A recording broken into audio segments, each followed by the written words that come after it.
Olá, Inês. Bom, vou estar explicando agora um pouquinho melhor o jogo desenvolvido pelo Grupo 1 da sala E5, na nossa tarefa 3 da prova final. Em relação à dinâmica do jogo, eu vou explicar um pouco melhor mais para frente numa demonstração. Agora, no início, eu vou basicamente explicar o grosso do jogo, toda basicamente a teoria que está aí no jogo, as partes mais técnicas.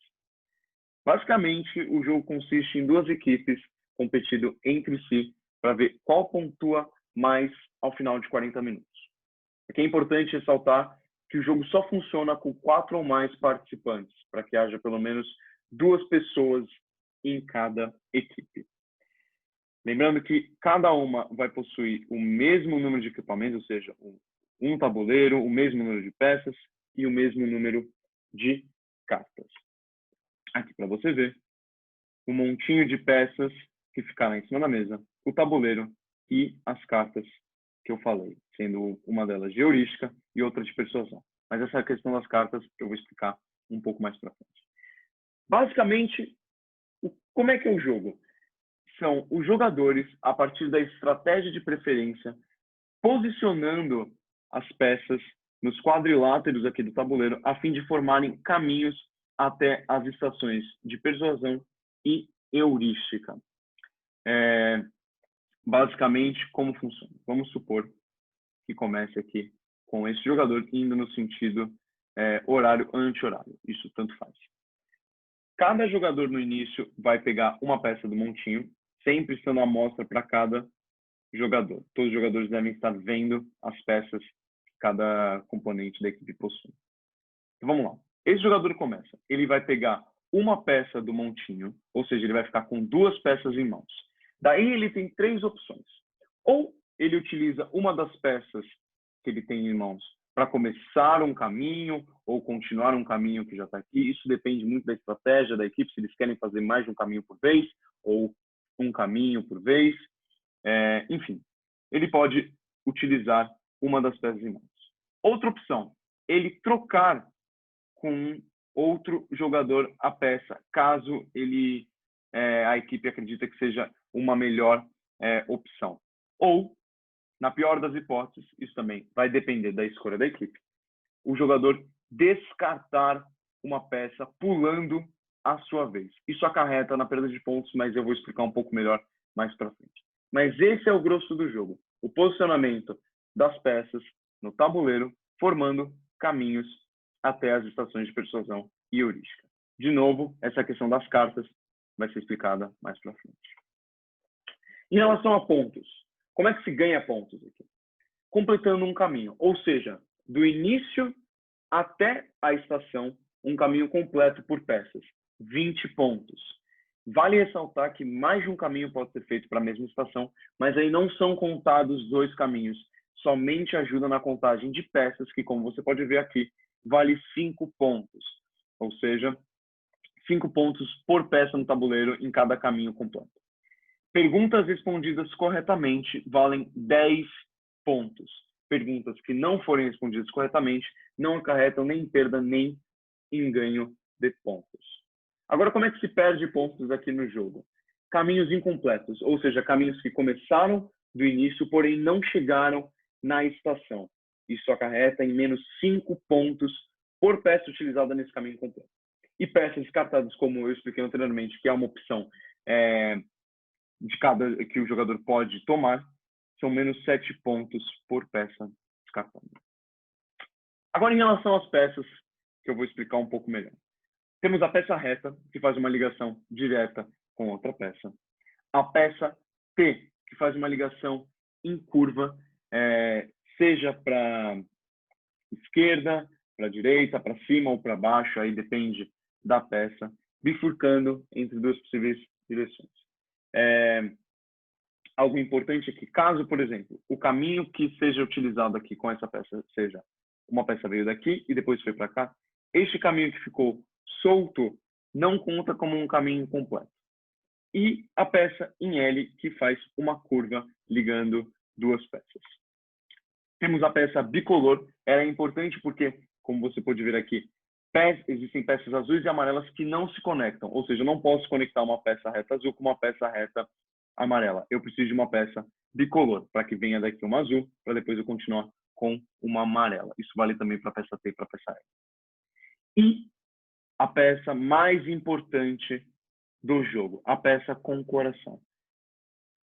Peça L, peça T, peça reta, peça bicolor. Elas funcionam igualmente às descritas anteriormente. A única diferença é que quando ela vem com coração, quando ela é utilizada, o jogador que a posicionar no tabuleiro precisa que outro jogador, não precisa ser o da esquerda, da direita, da frente, tanto faz isso, pegue uma carta na qual vai haver uma pergunta, as opções e a resposta da pergunta. A escolha da carta, seja ela de persuasão ou heurística, ela vai depender do caminho que a equipe está seguindo com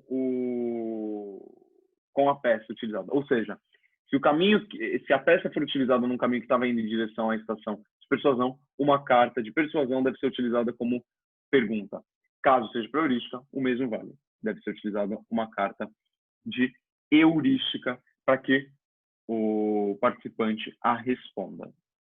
Caso ela seja respondida corretamente, deve ser posicionada numa pilha de perguntas corretamente respondidas. Caso seja respondida incorretamente, deve ser posicionada numa pilha de perguntas respondidas incorretamente. Isso vai ajudar depois na contagem de pontos. Aqui o tabuleiro, como eu já expliquei, você tem a parte de início, na qual surgem todos os caminhos devem começar a partir do início. E as estações P e H, sendo P heurística e H heurística, P persuasão. E aqui os quadradinhos onde devem ser posicionados corretamente as peças. Agora, indo para as cartas, a gente desenvolveu todos os conceitos de persuasão e heurística em algumas perguntas. Então, temos a pergunta de reciprocidade, coerência e compromisso, prova social, simpatia, autoridade, escassez. Para a heurística tem o efeito chamariz, coerência arbitrária e ancoragem na mesma pergunta, disponibilidade, otimismo, representatividade, aversão à perda, enquadramento, efeitos do Gauss. A conclusão é a seguinte: o jogo ele força a aprendizagem com a utilização das peças de coração.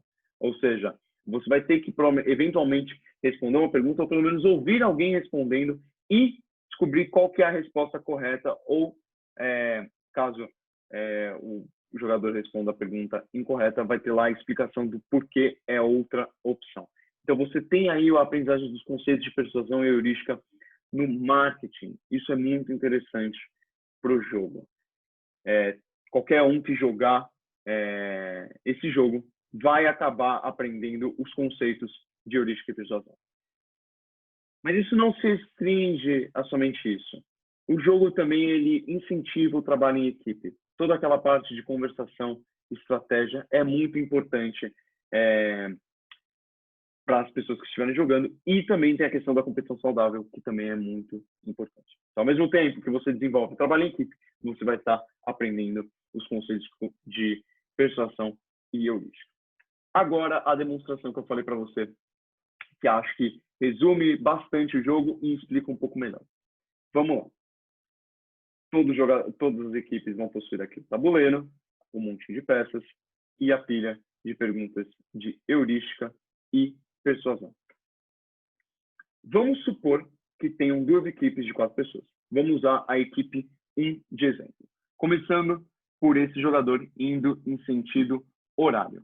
Ele vai pegar uma peça, lembrando que todos os jogadores já vão estar com uma peça em mãos.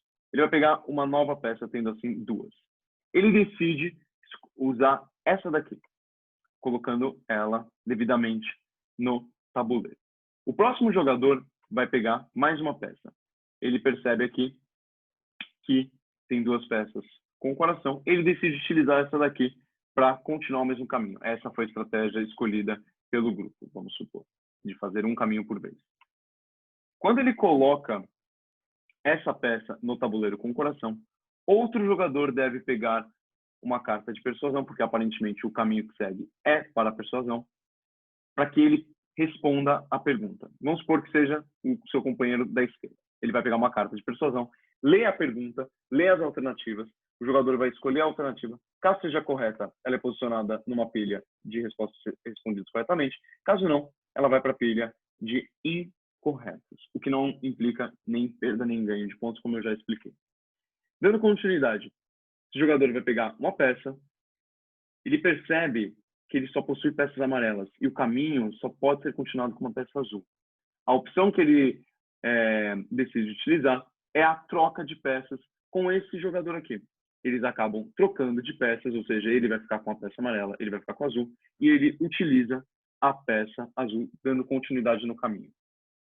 Indo para esse jogador, ele acaba recebendo uma peça amarela com o coração. Ele vê que não dá para ter continuidade, a equipe pondera e decide que a melhor opção é que ele descarte uma das peças e pule sua vez. Então, a peça descartada vai para a pilha de peças descartadas para que, posteriormente, possa haver a contagem, ou seja, na verdade, a perda de pontos. Continuando, vamos supor que não haja mais nenhum tipo de problema, eles só utilizem as peças que eles recebam. Você vê que, ao final, haverá um caminho completo. Isso significa 20 pontos para a equipe, mais 1, 2, 3, 4, 5, 6, 7 peças utilizadas, contabilizando aí 35 pontos. Basicamente, esse é o jogo. Ao final dos 40 minutos, você vai ter aí mais caminhos feitos, alguns caminhos incompletos, mais peças utilizadas, ou seja, mais pontos e mais perguntas respondidas, porque vai sim ter a utilização aqui de peças com coração, ou seja, vai ter sim um aprendizado dos conceitos de heurística e persuasão. Ao fim, cada equipe contabiliza seus pontos e verifica qual ganhou. E é basicamente isso.